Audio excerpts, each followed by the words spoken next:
तो बेटा जिन भी बच्चों को मेरे वीडियोस पसंद आ रहे हैं प्लीज़ मेरे चैनल को ज़्यादा से ज़्यादा लाइक शेयर एंड सब्सक्राइब करें। मेरे चैनल का नेम है maths world by Praveen single.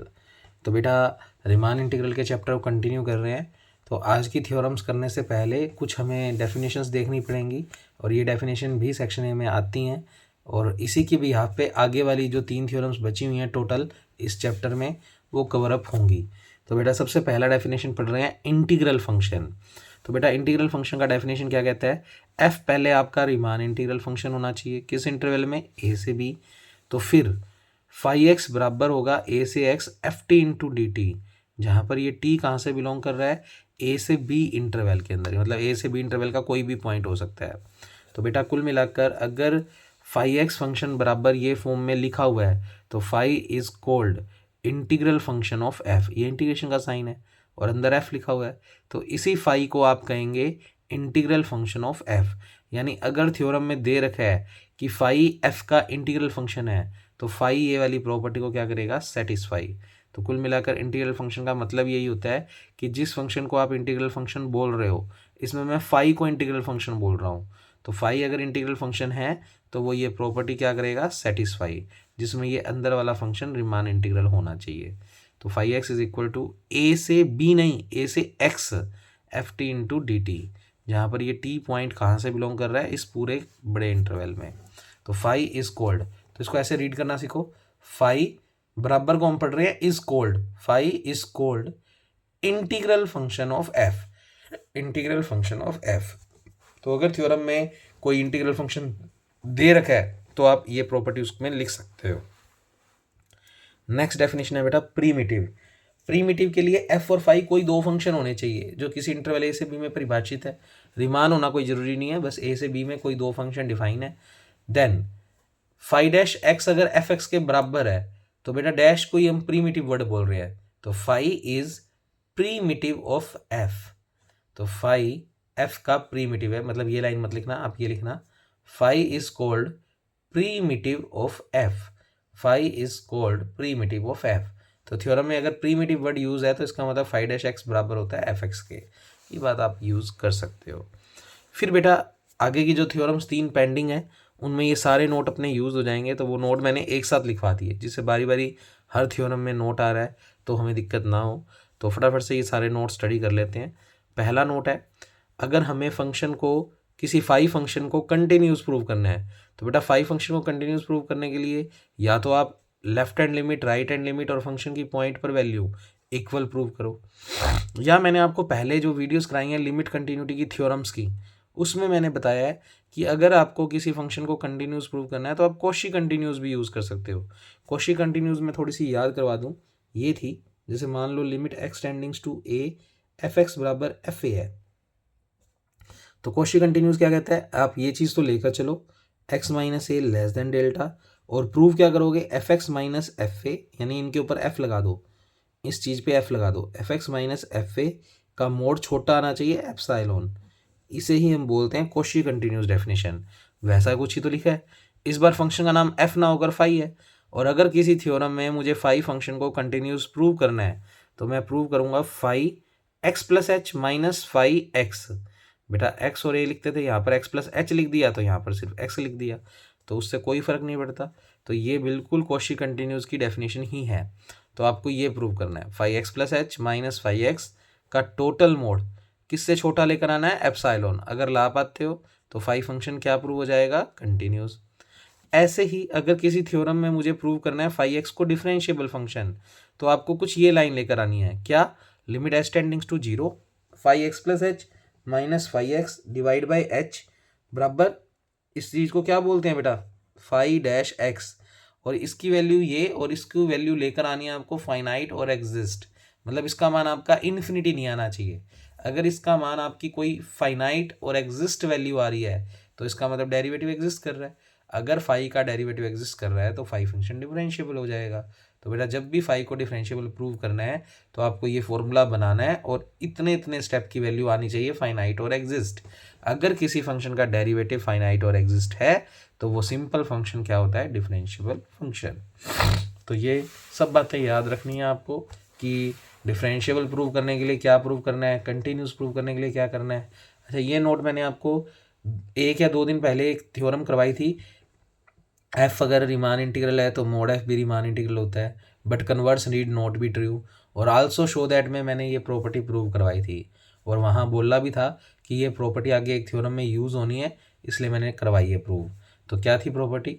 अगर एफ एक्स का ए से बी आप इंटीग्रेशन करो और फिर मोड लगाओ, और ये मोड अगर अंदर फंक्शन पे भेज दो, तो जैसे ही मोड अंदर जाएगा तो वो स्टेप बड़ा हो जाता है कंपैरेटिवली इस स्टेप से, या फिर इक्वल होता है।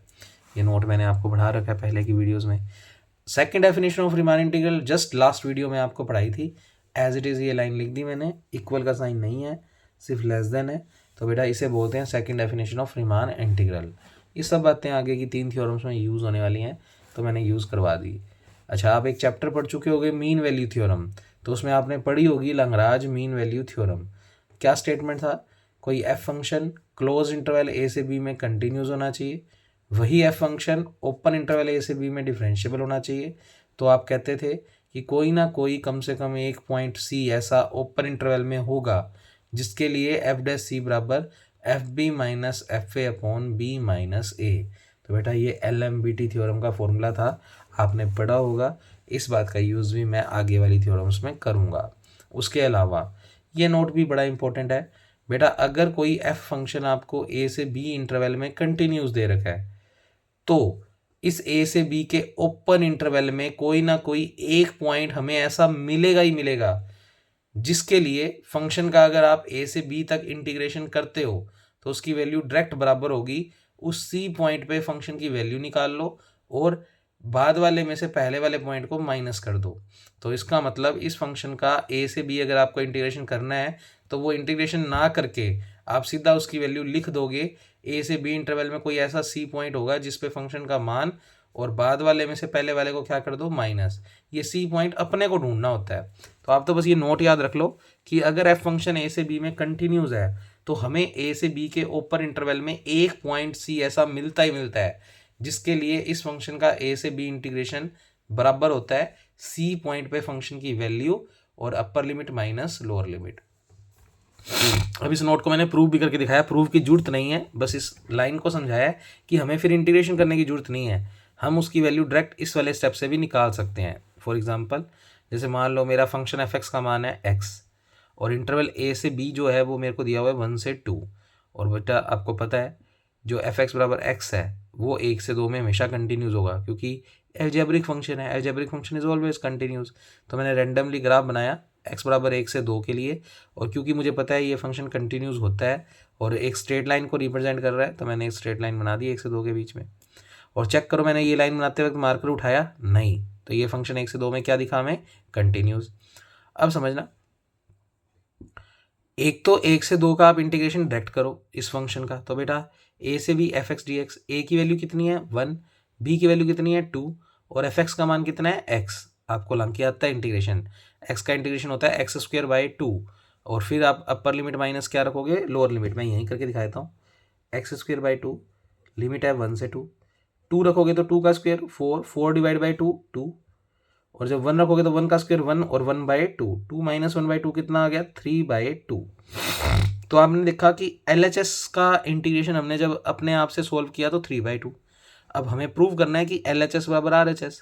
अच्छा, ये सी पॉइंट देखो देयर एग्जिस्ट का साइन लगा हुआ है, देयर एग्जिस्ट का मतलब वो पॉइंट हमें ढूंढना पड़ेगा, मिलेगा जरूर इसी के ओपन इंटरवल में। तो बेटा 1 से 2 में बहुत सारे पॉइंट आते हैं, मैंने 1 से 2 के बीच में एक पॉइंट सोचा, खुद से सोचा, अपने को सोचना पड़ेगा वो पॉइंट, तो वो पॉइंट मैंने सोचा 3 बाई 2। तो सोचते हैं, अगर सी पॉइंट मैंने 3 बाई 2 सोचा है तो बेटा सी पॉइंट पे फंक्शन की वैल्यू, फंक्शन है एफ एक्स बराबर एक्स, अगर मैंने वो पॉइंट 3 बाई 2 सोचा है तो बेटा 3 बाई 2 पे फंक्शन की वैल्यू निकालूंगा तो कितनी आएगी 3 बाई 2। तो यहाँ पर इतने इतने का मान आ गया 3 बाई 2, और बी माइनस है, बेटा बी है 2 और ये है 1, तो 2 माइनस 1 कितना होता है 1, तो 1 इंटू 3 बाई 2 3 बाई 2। तो बिल्कुल RHS से भी वैल्यू वही आ रही है जो LHS से आ रही है। तो ये नोट साबित हो गया कि हमें कोई सी पॉइंट ऐसा मिलता ही मिलता है जिसके ऊपर फंक्शन की वैल्यू और बाद वाले में से पहले वाली वैल्यू को अगर माइनस कर दें तो वो बराबर आती है इस फंक्शन के डायरेक्ट इंटीग्रेशन के। तो देखो कितनी बढ़िया थ्योरम है ये कि अगर फंक्शन ए से बी में कंटिन्यूस है तो या तो आप उस फंक्शन का इसके लिए डायरेक्ट इंटीग्रेशन कर दो, पर अगर आपको इंटीग्रेशन करना नहीं आता, इस एग्जाम्पल में तो इंटीग्रेशन करना आ रहा था, पर अगर नहीं आता तो आप ए से बी में कोई ऐसा पॉइंट ढूंढो जिसके ऊपर फंक्शन की वैल्यू और बाद वाले में से पहले वाले को क्या कर दो माइनस, उसका मान और इसका मान क्या होता है इक्वल। तो मेरे को तो बस ये नोट चाहिए कि जब भी मेरे को थ्योरम में ये लाइन गिवन होएगी तो मैं ऐसे लिख दूंगा कि एक सी पॉइंट ऐसा होगा ही होगा जिसके लिए इसके इंटीग्रेशन का मान ये कुछ होगा। अब कई बच्चों के मन में डाउट आ रहा होगा, सर आपने 3/2 ही क्यों लिया, आप कोई और पॉइंट भी ले लेते। बिल्कुल कोई और ले लेता, पर उस केस में LHS और RHS बराबर आई ये जरूरी नहीं है, और मैंने लिखा भी नहीं कि सारे के सारे पॉइंट एग्जिस्ट करेंगे। मैंने लिखा है कोई एक पॉइंट ऐसा मिलेगा जिसके लिए आपका डायरेक्ट इंटीग्रेशन या फिर इस स्टेप से वैल्यू बराबर आएगी। तो वो पॉइंट हमें खुद ढूंढना पड़ता है, तो वो उसने ढूंढ के दिखाया हुआ है। जो बात मैं बोल रहा था आपको, उसने सी पॉइंट की वैल्यू ली 3/2 जो कि इस इंटरवल में एग्जिस्ट कर रहा है, और RHS की वैल्यू भी निकाल के देखी तो सी पॉइंट 3/2 है और फंक्शन था f(x) बराबर x। तो बेटा जब भी आप 3/2 पॉइंट इसमें रखोगे तो वैल्यू कितनी आएगी 3/2। तो बेटा फंक्शन की c यानी 3/2 पर वैल्यू कितनी आ रही है 3/2। b का मतलब 2, a का मतलब 1, 2 - 1 1, 3/2 × 1 3/2। तो LHS बराबर क्या आ रहा है RHS। इसका मतलब जो नोट हमने लगाया है वो बिल्कुल सही है। अब फटाफट से हम इसी वीडियोज़ में 2 थ्योरम्स कर लेते हैं और फिर एक लास्ट वीडियो आएगी और इसी के साथ ये चैप्टर ख़त्म। तो बेटा फटाफट से देखें थ्योरम। आपको कह रहा है कि f आपको रीमान इंटीग्रल दे रखा है किसी इंटरवल a से b में, देन स्टेटमेंट समझना बड़ा जरूरी है, integral function of f is continuous. अब बेटा इंटीग्रल फंक्शन की वीडियो मैंने थ्योरम डेफिनेशन पढ़ाई है। इंटीग्रल फंक्शन मैंने मान लो फाई से रिप्रेजेंट किया है, तो फाई जो कि इंटीग्रल फंक्शन दे रखा है किसका f का, तो हमने इंटीग्रल फंक्शन का नाम क्या रख दिया फाई। फाई इंटीग्रल फंक्शन है किसका f का। उस इंटीग्रल फंक्शन को हमें क्या प्रूव करना है कंटिन्यूस, और इंटीग्रल फंक्शन का नाम मैंने क्या रखा है फाई, तो मुझे फाई को कंटिन्यूस प्रूव करना है। और अभी भी मैंने पढ़ाया है अगर किसी फंक्शन को कंटिन्यूस प्रूव करना है तो उसमें इस टाइप की प्रॉपर्टी क्या करनी है सेटिस्फाई। तो सबसे पहले लिखने का तरीका, बेटा फंक्शन आपको रीमान इंटीग्रल दिया हुआ है, एक इंटीग्रल फंक्शन लेकर चलना है f का, तो मैंने इंटीग्रल फंक्शन का नाम रख दिया फाई। तो और प्रूव क्या करना है, वही इंटीग्रल फंक्शन क्या हो कंटिन्यूस। तो प्रूव करना है इंटीग्रल फंक्शन जिसका नाम मैंने फाई रखा है उसको मुझे कंटिन्यूस प्रूव करना है किस इंटरवल में a से b। तो बेटा कुल मिलाकर मुझे फाई फंक्शन को कंटिन्यूस प्रूव करना है, और कंटिन्यूस प्रूव करने के लिए मुझे उसमें ये property phi x + h minus phi x का मोड छोटा आ जाए किससे एप्सिलॉन, अगर आ गया तो फाई फंक्शन कंटिन्यूस हो जाएगा। तो बेटा हमें फाई फंक्शन इंटीग्रल फंक्शन तो दिया ही हुआ है, तो हमने लिखा एक तो हमें f मान इंटीग्रल दिया हुआ है, एक फाई फंक्शन हमें दिया हुआ है इंटीग्रल फंक्शन। अगर फाई फंक्शन इंटीग्रल फंक्शन है f का तो बेटा ऑब्वियस बात है वो इंटीग्रल फंक्शन की प्रॉपर्टी को क्या करेगा सेटिस्फाई। प्रॉपर्टी बुला ली, फाई x = a से x ft × dt, इसको बोल दिया इक्वेशन नंबर 1 जहाँ पर t बिलोंग करता है इस इंटरवल से। फिर बेटा जो चीज़ मुझे प्रूव करनी है उसके लिए एक तो फाई x चाहिए, फाई x तो आ गया, एक चाहिए फाई x + h, तो इस पूरे में x की जगह x + h रख दो। तो इस x की जगह x + h रखोगे तो इस x की जगह भी x + h, तो मैंने फाई x + h की वैल्यू निकाल ली। तो x की जगह x + h रिप्लेस किया इक्वेशन नंबर 1 में, तो फाई x + h का मान आ गया a से x + h ft × dt, इसको बोल दिया इक्वेशन नंबर 2। अब जो चीज़ हमें प्रूव करनी है उसमें फाई x + h में से फाई x को माइनस करना है और फिर मोड अप्लाई करना है। तो बेटा अब सबसे पहले इसकी वैल्यू को मैंने इक्वेशन नंबर 2 दिया है और ये वाली इक्वेशन नंबर 1 है, तो बेटा 2 में से 1 को क्या कर दो माइनस। तो जैसे जैसे थ्योरम कह रही है वैसे वैसे हमने कर दिया, 2 में से 1 को क्या कर दिया माइनस। तो बेटा फाई x + h में से माइनस कर दिया इक्वेशन 1, इक्वेशन 1 की LHS है फाई x बराबर, सबसे पहले इक्वेशन 2 लिखी और उसमें से माइनस कर दिया इक्वेशन नंबर 1 वाले स्टेप को। तो सिंपली मैंने 2 में से 1 समीकरण को घटाया है, तो यहाँ तक पहुँच गए। अब आपको पता है अगर लिमिट इंटरचेंज करोगे तो माइनस की जगह प्लस आ जाएगा, तो प्लस आ गया और लिमिट को कर दिया इंटरचेंज। अब आपने एक प्रॉपर्टी पढ़ी हुई है इंटीग्रेशन की, a से b और b से c, तो लिमिट हो जाएगी a से c। तो आप ध्यान से देखो x से a से x + h, तो एक कसम से a से a कट गया तो लिमिट हो गई x से x + h ft × dt, तो x से x + h ft × dt। LHS ये चली रही है।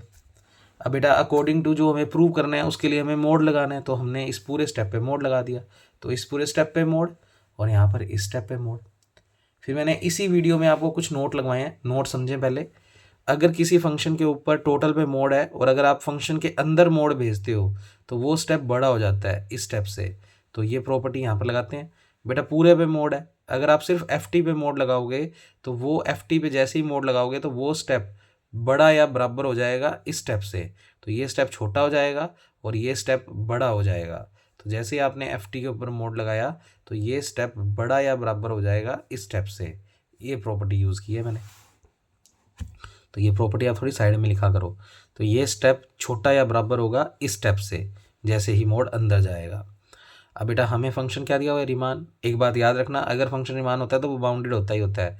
अगर बाउंडेड होता है तो उस फंक्शन के मोड की वैल्यू किसी ना किसी कांस्टेंट से छोटी होती है। बाउंडेड की दो डेफिनेशन है।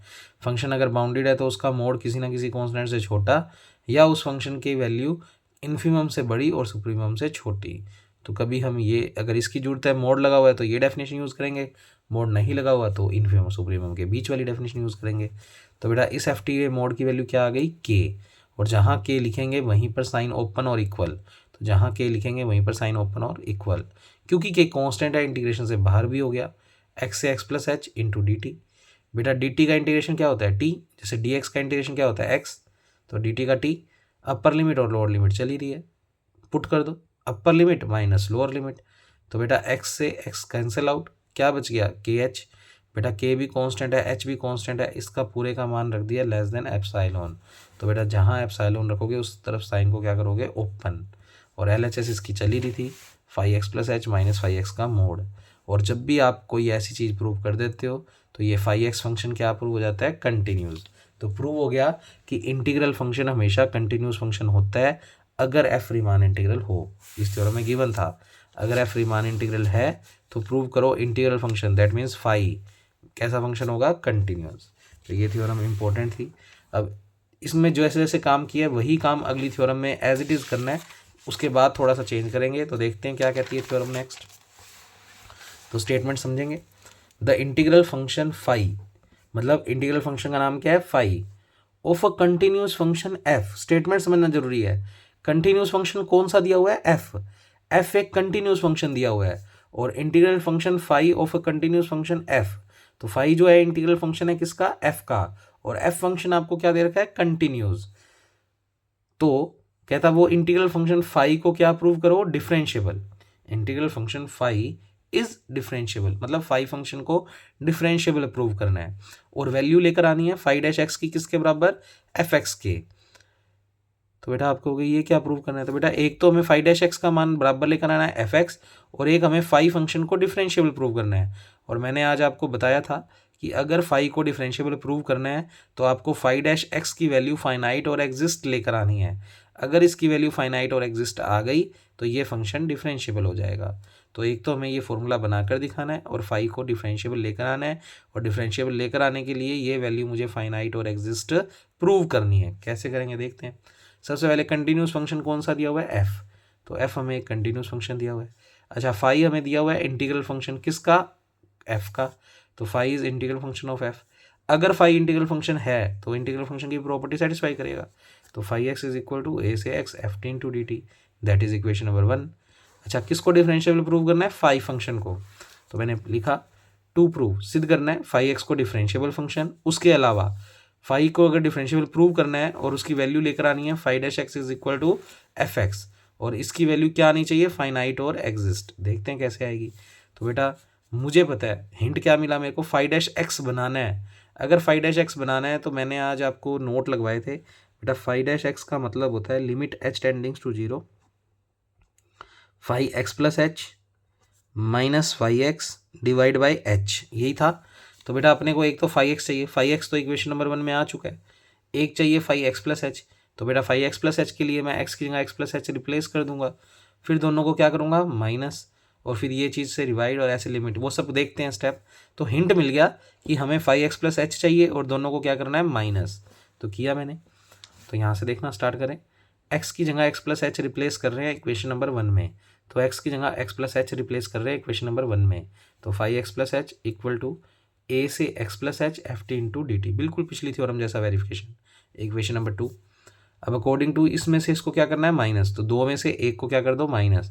तो phi x plus h minus किया है फाई एक्स को, ऐसे ही इसमें से इस स्टेप को क्या कर दो माइनस, तो एज इट इज़। फिर वही माइनस को प्लस बनाओगे तो लिमिट चेंज हो जाएगी। फिर वही ए से बी और बी से सी, तो लिमिट हो जाएगी ए से सी। बिल्कुल यहाँ तक हमने पिछली थ्योरम में स्टेप्स किए हैं। तो 5x plus h minus 5x का मान आ गया x से x plus h f T into D T. अब पिछली जो थ्योरम की थी उसमें हमने यहाँ पर मोड अप्लाई किया था, पर इस थ्योरम में तो मोड चाहिए ही नहीं, तो मोड तो अप्लाई नहीं करेंगे। अब मोड अप्लाई नहीं करेंगे तो पिछली थ्योरम का वेरिफिकेशन अब इसमें नहीं आएगा। तो यहाँ तक आ गया, इक्वेशन नंबर 3 दे दिया। अब इसमें एक लाइन गिवन थी, देखो इस बार हमें एफ फंक्शन रिमान इंटीग्रल नहीं दिया हुआ, इस बार हमें कंटिन्यूस फंक्शन दे रखा है एफ, तो उस बात का यूज़ करते हैं। तो नोट लगाया मैंने एक, क्या लिखोगे, एफ फंक्शन ए से बी में क्या दिया हुआ है, कंटिन्यूस। और आज की ही वीडियो में बताया है कि अगर कोई फंक्शन ए से बी में कंटिन्यूस है, अब इंटरवल का नाम ए से बी ना रखकर मैं रख देता हूँ एक्स से एक्स प्लस एच, तो F x is also continuous in x से एक्स प्लस एच, क्योंकि एक्स से एक्स प्लस एच ए से बी इंटरवल का सब इंटरवल है। और आपको मैंने लिमिट कंटिन्यूटी की थ्योरम्स में पढ़ाया था कि अगर कोई फंक्शन बड़े इंटरवल में कंटिन्यूस है तो उनके सब इंटरवल में भी कंटिन्यूस होगा। तो एफ अगर ए से बी में कंटिन्यूस है तो वो एक्स से एक्स प्लस एच में भी कंटिन्यूस होगा। और आज एक नोट पढ़ाया था कि अगर कोई फंक्शन किसी इंटरवल में कंटिन्यूस है तो इस इंटरवल के ओपन इंटरवल में एक सी पॉइंट मिलेगा ही मिलेगा, जिसके लिए इस फंक्शन का चाहे आप इसके रिस्पेक्ट में इंटीग्रेशन करो, चाहे इस सी पॉइंट पर फंक्शन की वैल्यू निकालो और इसमें से इसको क्या कर दो माइनस, वो बराबर होता है। तो बेटा इस इंटीग्रेशन का डायरेक्ट मान बराबर होगा इस सी पॉइंट पर फंक्शन की वैल्यू और बाद वाले में से पहले वाले को क्या कर दो माइनस। तो x प्लस एच में से x को क्या कर दिया माइनस, x से x कट गया, तो इतने इतने की वैल्यू आ गई एफ सी इंटू एच। इसे बोल दिया इक्वेशन नंबर 4। नोट में समझा देता हूँ कौन सा लगाया है। अपनों ने जो नोट पढ़ा था आज की वीडियो में, अगर एफ ए से बी में कंटिन्यूस हो तो इसी के ओपन इंटरवल में कोई सी पॉइंट मिलेगा, जिसके लिए इस फंक्शन का चाहे आप इसके रिस्पेक्ट में इंटीग्रेशन करो या इस सी पॉइंट पर फंक्शन की वैल्यू निकालो और बाद वाले में से पहले वाले को क्या कर दो माइनस। अब यहाँ पर ए से बी इंटरवल की जगह आ गया एक्स से एक्स प्लस एच, तो यहाँ भी एक्स से एक्स प्लस एच, तो यहाँ भी एक्स से एक्स प्लस एच, और यहाँ पर आ गया सी पॉइंट पे फंक्शन की वैल्यू और एक्स प्लस एच में से माइनस कर दोगे एक्स को, तो बेटा इस स्टेप की वैल्यू इसके बराबर होती है। तो मैंने लिखी इतने इतने स्टेप की वैल्यू आप निकाल सकते हो इस वाले नोट से एफ ऑफ सी, और इसमें से इसको क्या कर दोगे माइनस, तो बेटा एक्स एक्स कट गया तो एफ सी इंटू एच आ गया। तो बेटा इतने इतने का मान रख दिया f c into h, f c into h. तो ये याद नहीं रखने की जरूरत, आपको पता है आपको ये चीज़ बनानी है, तो डिवाइड में एच चाहिए, एच आ गया अपने आप देखो। तो बेटा इतने इतने का मान आ गया एफ सी इंटू एच। तो लिखा मैंने यूजिंग 4 in 3, तो 5x plus h minus 5x बराबर आ गया h into f c. H मुझे इसके डिवाइड में चाहिए था, अपने आप आ गया, तो एच को मैं उधर ले गया, तो 5x plus h minus 5x divide by H और इक्वल टू में क्या चल रहा है एफ सी। दोनों तरफ लिमिट अप्लाई कर दो, तो लिमिट एच टेंडिंग टू 0 इस तरफ भी लगा दी और इस तरफ भी लगा दी। इतने इतने को तो बोलते हैं 5-x, इतने इतने को तो बोलते हैं 5-x, तो इसको तो मैंने लिख दिया 5-x। और क्योंकि यहाँ पर h आ ही नहीं रहा तो यहाँ पर लिमिट हटा दो, तो यहाँ पर सिर्फ क्या आएगा एफ सी, तो इधर वाली लिमिट हटा दी, इसको लिख दिया 5-x और बराबर में आ गया एफ सी। तो 5-x बराबर आ गया एफ सी, इसको दे दिया एक बार इक्वेशन नंबर 5। अब बेटा थ्योरम में हमें गिवन है कि एफ एक्स फंक्शन ए से बी में कंटिन्यूस है, और हमने अभी अभी प्रूव किया है कि अगर कोई फंक्शन ए से बी में कंटिन्यूस है तो एक सी पॉइंट इस इंटरवल में होता ही होता है। तो बेटा सोचो, अब एक इस बात को ध्यान से समझना, ए से बी तक हमें फंक्शन क्या दिया हुआ है कंटिन्यूस, एफ एक्स की वैल्यू दे नहीं रखी तो मुझे नहीं पता फंक्शन का ग्राफ कैसा होगा, पर फंक्शन ए से बी में कंटिन्यूस दे रखा है, तो ए से बी में फंक्शन क्या दे रखा है कंटिन्यूस, तो ए से बी तक ग्राफ बनाते वक्त मेरा मार्कर नहीं उठेगा, तो मेरा मार्कर नहीं उठा। अच्छा सी पॉइंट कहाँ पर बिलोंग कर रहा है, इस इंटरवल के अंदर ही, तो सी पॉइंट कहीं भी मान लो यहाँ कहीं होगा, बीच में जरूरी नहीं है, बस ए से बी के बीच में कहीं ना कहीं होगा। तो सी पॉइंट पे जो भी फंक्शन की वैल्यू आएगी, बेटा ए से बी तक अगर फंक्शन कंटिन्यूस है तो सी पॉइंट पर वैल्यू जो भी आएगी वो एक फाइनाइट और एग्जिस्ट वैल्यू होगी, क्योंकि उसका मान कभी भी इन्फिनिटी नहीं होगा, बीच में ब्रेक तो है ही नहीं, या कोई पॉइंट पर वैल्यू ना आए ये भी नहीं हो सकता, क्योंकि अगर फंक्शन ए से बी में कंटिन्यूस है तो सी पॉइंट पे भी कंटिन्यूस है। अगर सी पॉइंट पे कंटिन्यूस है तो सी पॉइंट पे left hand limit, right hand limit और सी पॉइंट पर फंक्शन की वैल्यू इक्वल आएगी, और वो कोई एग्जिस्ट वैल्यू आएगी, क्योंकि ग्राफ इन्फिनिटी तक तो जा नहीं रहा। तो बेटा एफ सी वैल्यू पक्की बात है फाइनाइट और क्या होएगा एग्जिस्ट। अगर इसका मान पक्की बात है फाइनाइट और एग्जिस्ट है तो ये इसके बराबर है, तो इसकी वैल्यू फाइनाइट और एग्जिस्ट। और अगर फाई डैश एक्स का मान फाइनाइट और एग्जिस्ट तो फाई एक्स फंक्शन डिफरेंशिएबल हो जाएगा। यही हमें प्रूव करना था। एक तो लाना था phi dash x is equal to f x. अब सी पॉइंट को सी ना लिख कर आप एक्स से लिख दो, क्या फ़र्क पड़ता है। और दूसरा हमें प्रूव करना था कि इंटीग्रल फंक्शन डिफरेंशिएबल है। तो बेटा फाई डिफरेंशिएबल तब होगा जब इसकी वैल्यू फाइनाइट और एग्जिस्ट आएगी, और ये वैल्यू डेफिनेटली फाइनाइट और एग्जिस्ट है। वो मैंने आपको प्रैक्टिकली ग्राफ के अंदर समझाया, क्योंकि हम ऊपर लिख चुके हैं कि फंक्शन ए से बी में अगर कंटिन्यूस है तो सी पॉइंट तो इस इंटरवल के बीच में ही हमें कहीं मिलेगा, और अगर बीच में कहीं मिलेगा तो सी पे भी फंक्शन कंटिन्यूस होगा। तो सी पे वैल्यू जो भी आएगी वो left hand limit, right hand limit और सी पॉइंट पे फंक्शन का मान इक्वल होगा, मतलब वो वैल्यू कुछ ना कुछ आएगी जो कि फाइनाइट होएगी, एग्जिस्ट करती होगी। तो बस ये लाइनें आपको लिखनी है। तो क्या लिखा, एफ कंटिन्यूस होगा सी पे, तो पक्की बात है सी पॉइंट पर फंक्शन की वैल्यू फाइनाइट और क्या होगी, एग्जिस्ट। तो कुल मिलाकर phi dash x is equal to f c, और इसकी वैल्यू आ रही है फाइनाइट और एग्जिस्ट, तो ये वैल्यू भी हो गई फाइनाइट और एग्जिस्ट।